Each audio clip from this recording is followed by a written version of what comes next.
Chapter 19, Admiral Drake. So, Mr. Popper, with Captain Cook, Greta, Columbus, Louisa, Nelson, Jenny, Magellan, Adelina, Scott, Isabella, Ferdinand, and Victoria, was bundled into the patrol wagon and hustled off to the police station. None of his pleas could move the desk sergeant. That theater manager's pretty mad at the way you busted into his theater, so I'm holding you. I'm going to give you all a nice quiet cell unless you furnish bail. I'm putting the bail at $500 for you and $100 for each of the birds. Of course, Mr. Popper did not have that much money about him. Neither did Mrs. Popper when they telephoned her at the hotel. The hotel bill was paid for several days ahead, but she had no cash.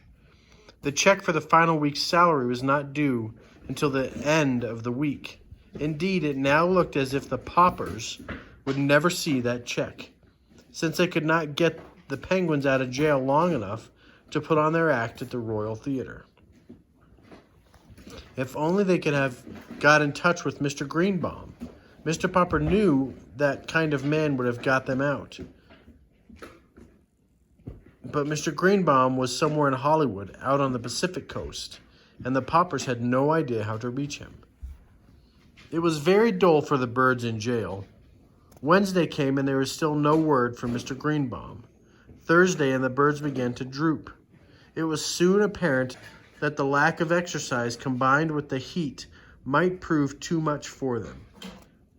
There were no more tricks or merry games. Even the younger birds sat all day in dismal silence, and Mr. Popper could not cheer them up. Mr. Popper had a feeling that Mr. Greenbaum would probably turn up by the end of the week to see about renewing the contract, but Friday passed without any news of him. Saturday morning, Mr. Popper got up very early and smoothed his hair. Then he dusted off the Penguins as well as he could, for he wanted everything to look as presentable as possible in case Mr. Greenbaum should appear. About 10 o'clock, there was a sound of footsteps in the corridor and a jingling of keys, and the door of the cell was opened. "You're free, Mr. Popper. There's a friend of yours here." Mr. Popper stepped out into the light with the Penguins. "You're barely in time, Mr. Greenbaum," he was about to say. Then as his eyes became accustomed to the light, he looked again. It was not Mr. Greenbaum who stood there. It was a great bearded man in a splendid uniform, smiling. He held out his hand to Mr. Popper. "Mr. Popper," he said, "I am Admiral Drake." "Admiral Drake?" gasped Mr. Popper. "Not back from the South Pole?" "Yes," said the Admiral. "The Drake Antarctic Expedition ship returned yesterday. You should have seen the reception New York gave us. You can read about it in today's paper. But I read about the trouble you were having over with the Penguins, and so here I am. I have a long story to tell you." "Could we go to the hotel and talk about it?" he asked Mr. Popper. "My wife will be anxious to see us back." "Certainly," said the Admiral.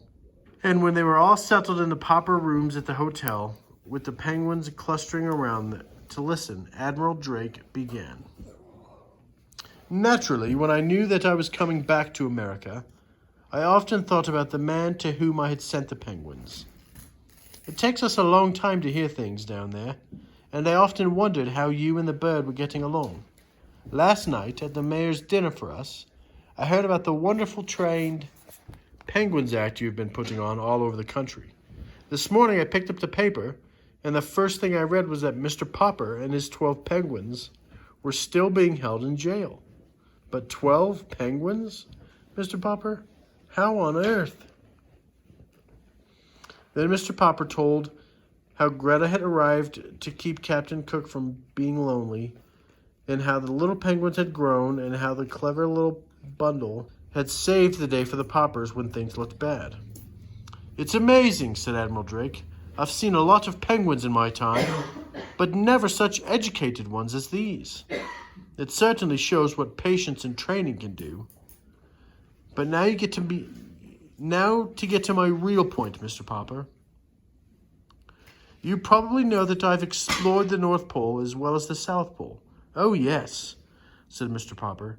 I've read books about both your Arctic and Antarctic expeditions.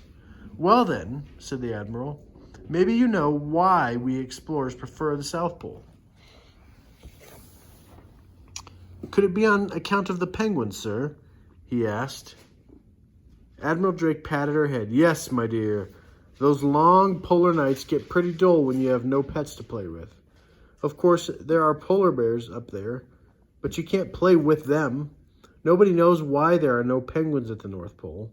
For a long time, the United States government has been wanting me to lead an expedition up there for the purpose of establishing a breed of penguins. I must come to the point, Mr. Popper. You've had such remarkable success with these birds of yours. Why not let me take them to the North Pole and start a race of penguins there? Just then, Mr. Greenbaum and another gentleman were announced. They shook hands all around and were introduced to the Admiral. Well, Popper, said Mr. Greenbaum, too bad about that mix-up over at the theaters. But never mind. Here's Mr. Klein, who owns the colossal film company. He's going to make your fortune. You'll be a poor man no longer, Mr. Popper.